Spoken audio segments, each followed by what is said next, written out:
Hello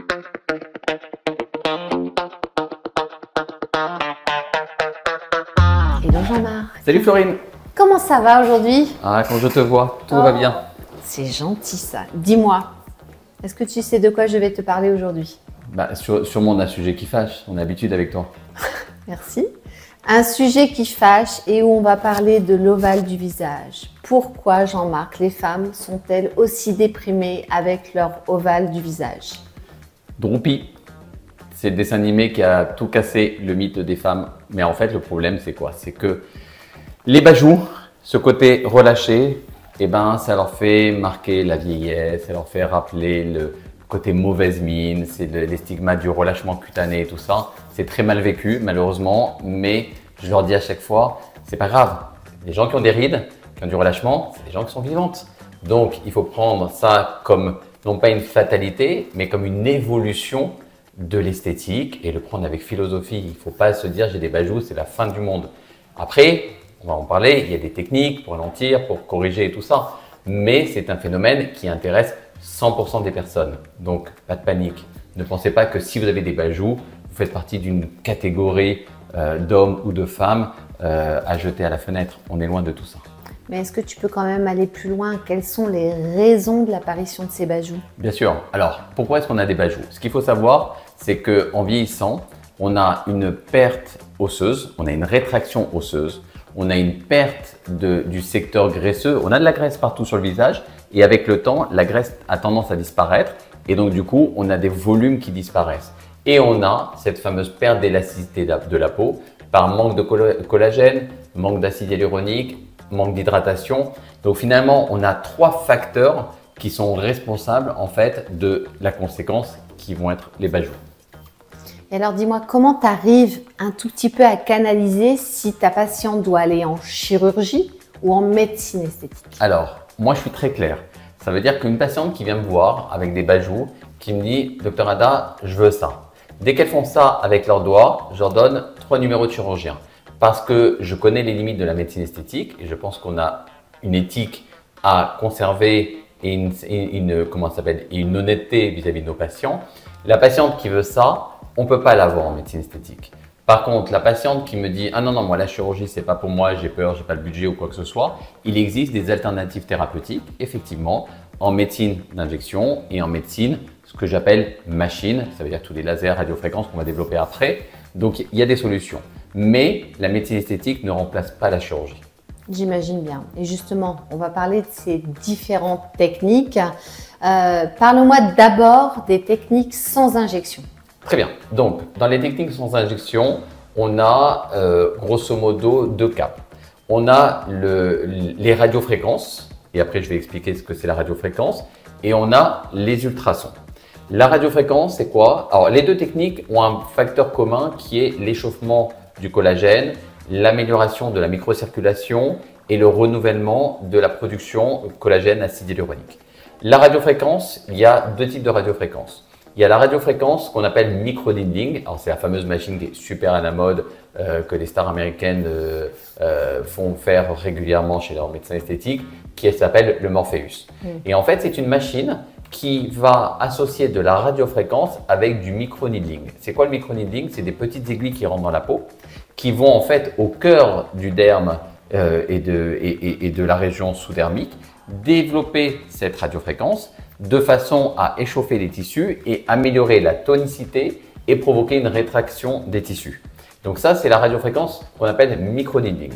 Ensuite, vous avez la radiofréquence qui est normale, la radiofréquence que l'on applique directement sur la peau, alors il y a différentes marques, nous c'est la Legacy, qui est un échauffement sans microneedling, c'est-à-dire qu'il y a des gens qui ne veulent pas trop d'aiguilles ou quoi que ce soit, qui est un échauffement de la même façon de la peau, du collagène, de l'élastine, de la microcirculation, pour améliorer, pareil, la tension des tissus de l'ovale du visage.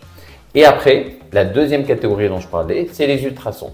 On a les ultrasons focalisés, la fameuse machine IFU, qu'on va utiliser sur les peaux un peu plus épaisses. Et en fait, l'IFU, c'est un peu comme on provoque une fibrose des tissus. C'est-à-dire que c'est un peu comme de la colle qu'on va mettre en profondeur, mais il n'y a pas d'injection, il n'y a rien du tout, de manière à retendre un peu les tissus par création d'une fibrose profonde entre la peau et les muscles. Et grâce à ça, pareil, on améliore l'ovale du visage. Les deux techniques peuvent être sur la même patiente. C'est-à-dire que l'une travaille avec du microneedling ou pas sur la peau dans sa surface, le IFU plus en profondeur, ce qui fait que moi j'ai des patientes qui vont faire un petit peu les deux, donc en alternance. Les deux sont complémentaires. C'est génial parce qu'en fait, quand une de tes patientes ne veut pas avoir recours aux injections, elle a vraiment ces deux alternatives. Complètement. Mais j'aimerais quand même que tu me parles des injections. Est-ce qu'on peut avoir recours aux injections pour travailler son ovale? Tout à fait. Alors, il y a différents types d'ovales. Il y a l'ovale parce qu'on a trop de peau, on a une lourdeur, on a une épaisseur, un épaississement de l'ovale du visage. Dans ces cas-là, il ne faut pas injecter parce que plus vous allez injecter, plus vous allez majorer finalement l'épaisseur de la peau et ça va être disgracieux. Et donc dans ces cas-là, pour travailler un ovale, on va travailler le haut du visage parce qu'en fait l'ovale, c'est la conséquence du relâchement complet du visage. Donc ça veut dire qu'on va travailler plutôt au niveau des pommettes pour essayer de remonter un petit peu les tissus et donc de ce fait, ça va améliorer l'ovale du visage. Pour les peaux qui sont, on va dire, un peu plus fines, sur lesquelles effectivement de fait de rajouter ce fameux Jawline avec de l'acide hyaluronique ou un autre produit avec l'hydroxyapatite de calcium, on va améliorer le contour du visage et en fait on va tricher un peu parce que souvent c'est au milieu qu'on a les deux bajoux. Derrière c'est bien, devant c'est bien. Et bien qu'est-ce qu'il va se faire? On va mettre un petit peu en arrière de la bajoux, en devant de la bajoux, ce qui fait que l'ovale du visage va paraître plus harmonieux. Et donc du coup ça c'est la technique des injections. Mais alors, je pense à une chose, dis-moi. Sur la technique des injections, peut-être qu'il faut prévenir. Comment on fait pour prévenir cet ovale qui…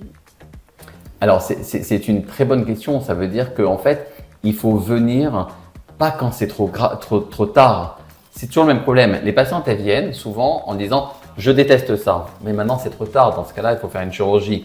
Donc, la meilleure patiente, c'est la patiente qui va commencer tôt.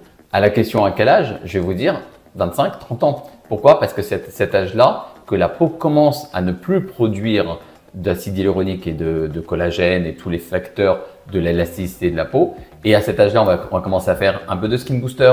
On va nourrir la peau de manière à ce qu'il n'y ait pas cette dégradation des tissus. Donc, par rapport à ta question, la prévention est très importante. Donc, commencez tôt avec un petit skin booster. N'attendez pas la dernière minute parce que souvent, on n'aura finalement que la chirurgie comme prise en charge de votre ovale du visage. Mais dis-moi Jean-Marc, quand tu me parles justement de ces fameux facteurs, j'imagine que tu veux parler des facteurs externes. Alors, qu'est-ce qui conduit à ce relâchement? Est-ce que c'est une mauvaise hygiène? Est-ce que, voilà, parle-moi des facteurs externes. Alors, il y a la génétique, oui. Sur lequel on ne peut rien faire, mais il n'y a pas que la génétique. Il y a l'exposition solaire. C'est fini l'époque où on allait au soleil avec les trucs en aluminium et tout ça qui cramaient la peau. Donc, il faut ralentir le soleil. Ça travaille une peau, hein. Alors, toi, tu es la spécialiste des peaux, mais ça se travaille la peau. C'est-à-dire que il y a le soleil, il y a le tabac. Ne vous plaignez pas d'avoir des rides péribuccales, relâchement si vous fumez. C'est la conséquence normale. On peut rien faire contre ça. Il y a le mode de vie aussi. Vous mangez que des aliments inflammatoires. Donc, ça provoque aussi cette fameuse inflammation qui va se concrétiser par une qualité de peau qui va être abîmée. Donc, on a dit le soleil, le tabac, l'âge, l'hérédité. Donc, il y a des facteurs sur lesquels l'hérédité, on peut rien faire. L'hérédité, c'est une programmation. Mais par contre, tous les autres facteurs, comme le soleil, le tabac et tout ça, bien sûr qu'on peut ralentir le vieillissement cellulaire. Il y a toujours une solution. Et justement, je voudrais connaître ta position. Comment tu te places vis-à-vis de la cosmétique au quotidien? Alors, quand les patientes viennent me voir en disant j'ai essayé toutes les crèmes pour mon relâchement cutané, pour mon ovale du visage, ça n'a pas marché. C'est normal. Ce que je veux dire par là, c'est que une peau, comme je disais précédemment, ça se travaille. Ça veut dire que ça va se travailler dans la prévention avec les fameux skin boosters, la radiofréquence. On peut commencer très tôt la radiofréquence, tout ça. La prévention. On peut travailler dans la correction avec ces mêmes techniques, mais aussi une peau, ça se travaille de l'extérieur. Ça veut dire qu'il ne faut pas croire que la crème va être miraculeuse en disant « Waouh, j'ai trouvé la crème qui m'a retendu mon ovale du visage ». Non, mais il faut par contre avoir une très bonne cosméto parce qu'il faut réhydrater la peau, mettre des antioxydants dans la peau Toi, tu as l'habitude de mettre chez les femmes à partir de la ménopause du SOD, de la ferritine et tout ça, qui sont tous ces produits antioxydants. Donc, c'est très important aussi d'avoir une complémentarité. Une peau, ça se travaille de l'extérieur et de l'intérieur. Donc, la cosmétique en extérieur est indissociable des techniques qu'on va faire en sous-cutané. Donc, l'un ne va pas sans l'autre, mais donc il ne faut pas croire au miracle des crèmes, parce qu'il n'y a pas de miracle des crèmes, il ne faut pas croire au miracle des injections ou de la radiofréquence ou de l'IFU, mais l'ensemble de toutes ces techniques-là va apporter une complémentarité et donc du coup va vous permettre de satisfaire à votre demande. Et tout à fait, tu termines bien. Moi, je pense vraiment qu'il faut arrêter de faire croire aux femmes, enfin, de leur vendre du rêve, entre guillemets. C'est ce que j'aime ici dans notre centre, c'est qu'on dit les choses. Quand on peut faire, on fait. Quand on ne peut pas faire, on ne fait pas. On va toujours avoir beaucoup de clairvoyance sur nos patientes. Mais c'est vrai qu'une peau, il n'y a pas de miracle, Jean-Marc. Et c'est pour ça qu'on travaille aussi tous les deux ensemble.